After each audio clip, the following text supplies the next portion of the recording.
I noticed that when you're too friendly, too kind, and too social, people start showing you disrespect. They take your kindness for weakness and think they can walk all over you.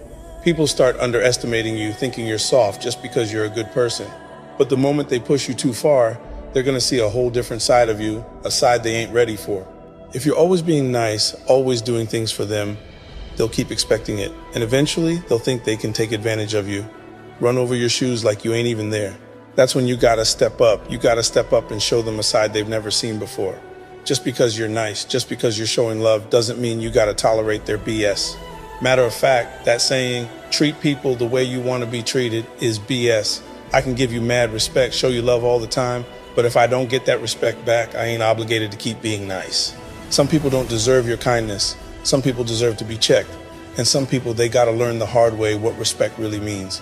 So remember, just because you got a good heart, doesn't mean you gotta take